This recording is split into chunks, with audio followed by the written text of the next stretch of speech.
Hi, dear students and other viewers. अस्सलाम वालेकुम. Dear students, आज हम एक ऐसे टॉपिक पे बात करने वाले हैं जो दिखने में तो काफ़ी छोटा लगता है. एनसीईआरटी में एनसीईआरटी का लॉस्ट टॉपिक है, जो पहला चैप्टर है हमारा लिविंग वर्ल्ड का. दिखने में काफ़ी छोटा लगता है स्टूडेंट्स, लेकिन है तो बहुत ज़्यादा कन्फ्यूजिंग. बच्चे जल्दी से उसको समझ नहीं पाते हैं. काफ़ी शॉर्ट है, पर बच्चा जो है उसको जल्दी से पिकअप नहीं कर पाता है, इवन के पढ़ाने के बाद भी. सो मैंने सोचा कि एक यहाँ पे एक कोशिश करता हूँ मैं, एक जो है लेट मी ट्राई. ठीक, एक ट्राई करते हैं कि सभी बच्चों को जो है आसानी से जल्द समझ में आ जाएगा without any problem. Be alert and be ready. Okay, तो topic is taxonomic keys. Topic जो है दैट इज़ टेक्सोनॉमिक कीज और टेक्सोनॉमिक की. तो बेटा आपने क्या याद रखना है यहाँ पे? आपने ये चीज़ यहाँ पे याद रखना है, टेक्सोनॉमिक की जो है. पहले कुछ एनसीईआरटी के पॉइंट्स को लेते हैं. तो एनसीईआरटी के पॉइंट्स, वो पॉइंट्स जो वहाँ पे दिए गए हैं, उनको मैं यहाँ पे पहले बता देता हूँ, क्योंकि आपका जो एग्ज़ाम है तो वहाँ पे आपका जो पेपर बनता है उसमें कुछ मतलब पूछे जाने के यहाँ पे चांसेस होते हैं. तो ये जो टेक्सोनॉमिक की है, it is based on, NCERT ने लिखा है, it is based on contrasting characters. पहला पॉइंट है. अब कंट्रास्टिंग कैरेक्टर्स क्या होता है बाद में मैं बता देता हूँ. पहले कुछ पॉइंट्स को आप ऐसे याद रखें. It is based on contrasting characters. और वो जो कंट्रास्टिंग कैरेक्टर्स का एक पेयर होता है, ठीक, वो भी हम अभी समझा देते हैं उसको हम यहाँ पे. सो पहला point, it is based on contrasting characters and pair of contrasting characters that is called couplet. उसको हम यहाँ पे कॉपलेट कहते हैं.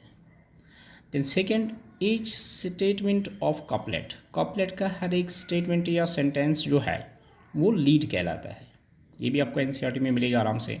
और थर्ड पॉइंट जो है, keys are analytical in nature. Keys are analytical in nature. Analytical का मतलब होता है कि ये एक ऐसा मतलब डिवाइस है जो हम एनालिसिस के जो है एनालिसिस के थ्रू करते हैं. हम एनालिसिस के थ्रू बताते हैं कि ये ऑर्गेनिज्म किससे बिलोंग करेगा, किससे नहीं बिलोंग करेगा. ठीक है, यहाँ पे एक एनालिसिस होती है, एक लॉजिकल मतलब जो है वे होता है. ये कोई ऐसे ब्लाइंडली हम नहीं बताते हैं.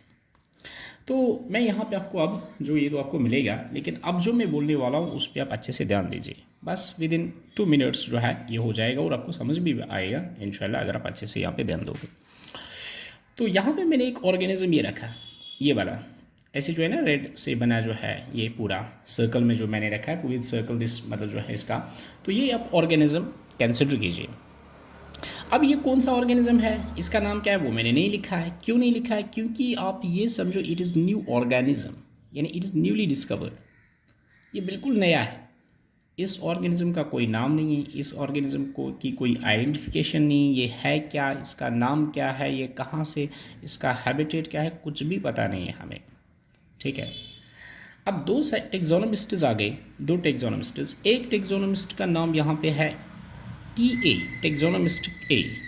दूसरे का नाम है T B, taxonomist B.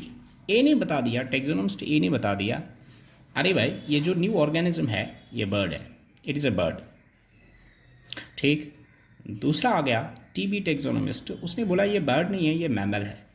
Blindly बता दिया, ऐसे ही मतलब जो है मैं समझाने के लिए बोल रहा हूँ. अदरवाइज टेक्सोनोमिस्ट कभी ऐसा नहीं करेगा, वो ब्लाइंडली नहीं बोलेगा, मैं आपको समझाने के लिए बोल रहा हूँ.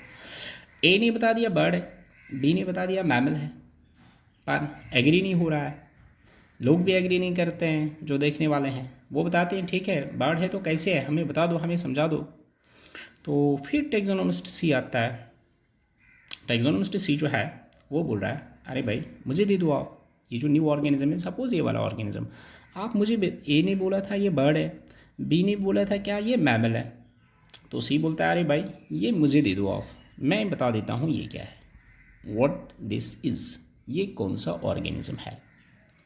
तो सी जो यहाँ पे इस ऑर्गेनिज्म को लेता है, सी इस पे की को अप्लाई करता है, की को अप्लाई करके वो बोलता है. अब की को कैसे अप्लाई करता है वो देखो आप, वो पॉइंट जो है आपको बुक में प्रॉब्लम करता है समझने में, और पूरा टॉपिक, और इसी पॉइंट पे आप इसी चीज़ पे आप ध्यान दो कि यहाँ पे हमने क्या बोला, contrasting characters. Contrasting character, contrasting का मतलब होता है अपोनेंट, अगेंस्ट, अपोजिट. ठीक है, अपोजिट कैरेक्टर. कैसे? पहले यहाँ पे इस जो है मतलब ऑर्गेनिज्म के, ये वाला ऑर्गेनिज्म, मैंने इसका एक कैरेक्टर यहाँ पे सिलेक्ट किया। वो कौन से कैरेक्टर, इसका मॉर्फोलॉजिकल कैरेक्टर जो है, मॉर्फोलॉजिकल कैरेक्टर में यहाँ पे चूज़ किया। मैंने यहाँ पे एक सेंटेंस लिखा है इससे रिलेटेड। जब मैं इसको यानी सी ने जब, अब मानो टैक्सोनॉमिस्ट सी ने जब इसको देखा, वो देखता है पहले क्या इस ऑर्गेनिज्म में, अगर ये बोल रहा है ये बर्ड है, क्या इसमें फेदर्स है कि नहीं।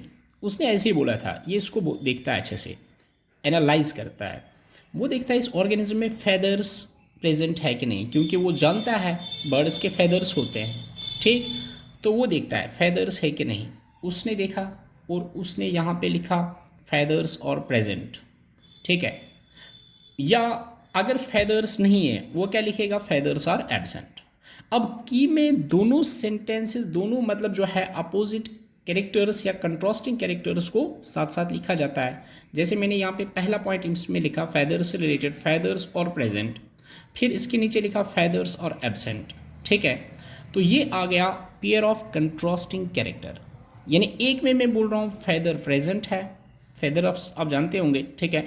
तो उसके मैं दूसरा में बोलता हूँ, जो दूसरा सेंटेंस है, दूसरा स्टेटमेंट में जो है यहाँ पे, उसमें मैं ये बोलता हूँ feathers are absent, this are absent. ये जो पेयर ऑफ कंट्रास्टिंग कैरेक्टर है, प्रेजेंट एब्सेंट, यानी pair of sentences, pair of statements, इसको हम कॉपलेट कहते हैं। कॉपलेट ही हुआ।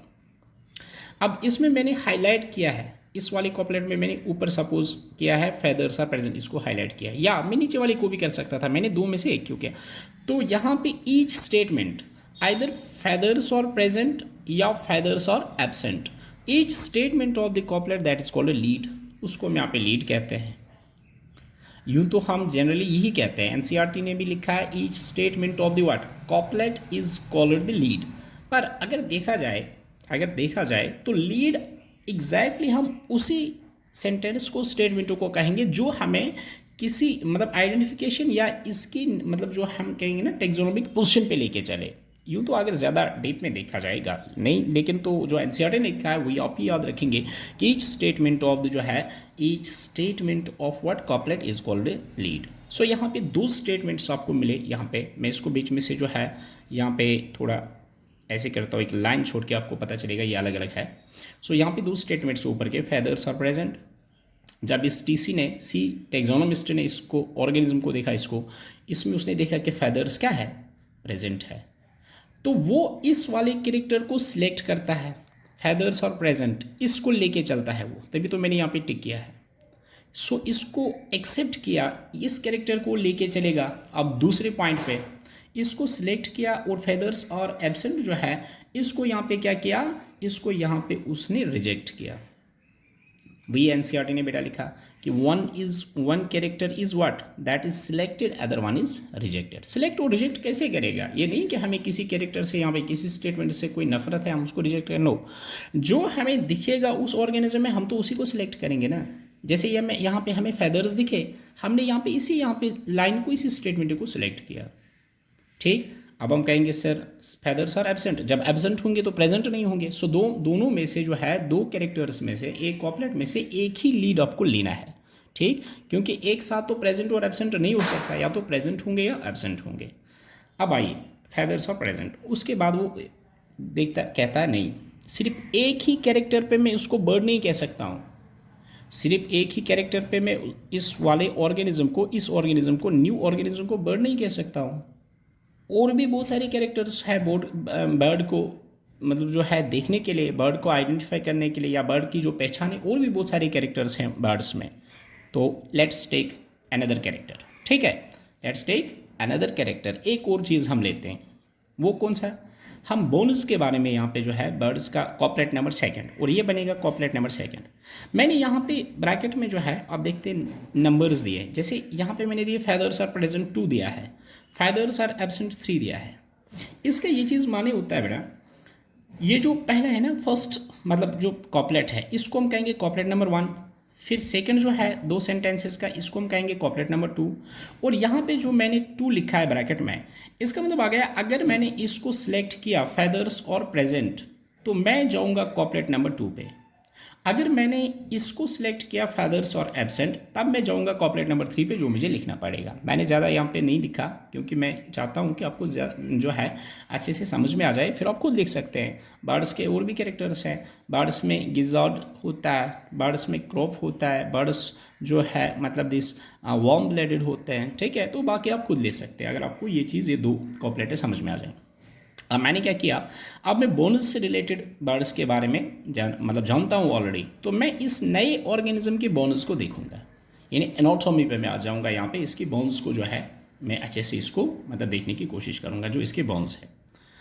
तो इसके बोन्स जो है, बर्ड्स के बोन्स के बारे में आपको ऑलरेडी पता है। मैं यहाँ पे लिखता हूँ, मैं बोन्स के बारे में यहाँ पे सेंटेंस डालता हूँ, स्टेटमेंट। बोन्स आर, जो इसके बोन्स हैं, बोन्स आर निमेटिक, यानी देखता हूँ मैं क्या इसकी इस नए ऑर्गेनिज्म की बोनस जो है वो निमेटिक है कि नहीं है। पहला सेंटेंस, बोनस और निमेटिक। दूसरा है बोनस और नॉन निमेटिक। बोनस और निमेटिक का मतलब होता है, निमेटिक का मतलब होता है पोरस, यानी उनमें पोरस होंगे, छेद होंगे बोनस। तो कैविटीज़, बेस्ट मतलब we can say that air cavities. तभी तो बर्ड्स क्या कर पाते हैं, तभी तो बर्ड्स जो है वो फ्लाई कर पाते हैं, due to those very air cavities, ठीक। तो जो उनमें कैविटीज़ बनते हैं, जैसे आपने देखा होगा जो एक्वेटिक प्लांट्स जो होते हैं वो भी फ्लाइट करते हैं on the surface of water. उनमें क्या होता है, उनमें जो है अपने टिश्यूज़ में पढ़ना है, उनमें एरेनकाइमा टिश्यू होता है। यहाँ पर मैंने लिखा है एरेनकाइमा। जो एक्वेटिक प्लांट्स होते हैं वो डूब क्यों नहीं जाते हैं, एक्वेटिक प्लांट्स डूब क्यों नहीं जाते हैं पानी में, क्योंकि उनमें जो है उनमें एक टिश्यू होता है, जिस टिश्यू को हम एरेनकाइमा टिश्यू कहते हैं। इसी तरह से बर्ड्स जो होते हैं उनका जो उनके जो बोन्स होते हैं वो निमेटिक होते हैं। निमेटिक का मतलब होता है कि वो क्या होंगे, वो पोरस होते हैं, पोरस, ठीक है। तो यहाँ पे मैं देखता हूँ इनके बोन्स, यानी इस ऑर्गेनिज्म के बोन्स को मैं चेक करूँगा। बोन्स आर निमेटिक, ठीक, बोन्स आर नॉन निमेटिक। अब मान के चलो आप, अब सपोज कर लो इसमें बोन्स भी क्या निकले, निमेटिक, ठीक है। फिर मैं जो है अगर यहाँ पे निमेटिक होंगे तो मैं यहाँ पे कॉपलेट 4 पे जाऊंगा। इसी तरह से नंबर ऑफ कैरेक्टर, सपोज हम 2 ही पे डिसाइड करने, हम अब ज़्यादा कैरेक्टर पे नहीं जाएंगे, ठीक है। तो मैंने क्या देखा, फेदर्स आर प्रेजेंट, फेदर भी प्रेजेंट है, बोन्स भी निमेटिक है। तो on the behalf of this जो है 2 कैरेक्टर्स यहाँ पे, दिस 2 लीड्स जो यहाँ पे मेरे पास आ गए, ठीक, उनके बिहाफ पे मैं ये कहता हूँ दिस ऑर्गेनिज्म। अब मैं इसको बेटा, अभी तक मैंने बोला था न्यू ऑर्गेनिज्म, इसका कोई नाम नहीं है, पता नहीं है किससे बिलोंग करता है। तो सी ने बोला हाँ ये जो ऑर्गेनिज्म है ये बर्ड से बिलोंग करेगा, this belongs to the birds.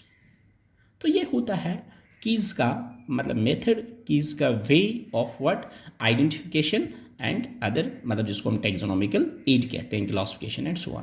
यानी कीज की हेल्प से हम ऐसे करते हैं, हम एक कॉपलेट लिखते हैं, कॉपलेट के एक लीड से जो है, लीड की हेल्प से हम दूसरे कॉपलेट में जाते हैं, फिर तीसरे कॉपलेट में जाते हैं। तो कॉपलेट क्या होता है, ये कंट्रास्टिंग कैरेक्टर होता है। कंट्रास्टिंग में फिर बोल रहा हूँ अपोनेंट, जैसे हमने बोला बोन्स और न्यूमेटिक, बोन्स और नॉन न्यूमेटिक, यानी या तो न्यूमेटिक हैं तो या नॉन न्यूमेटिक का मतलब कि उनमें पोरस जो है वो वाला नहीं है, वो दे आर नॉन पोरस, ठीक है। इसी तरह से यहाँ पे feathers are present, feathers are absent. I hope कि आपको ये समझ में आया होगा। तो I tried lot here to make you understand. Thanks all of you.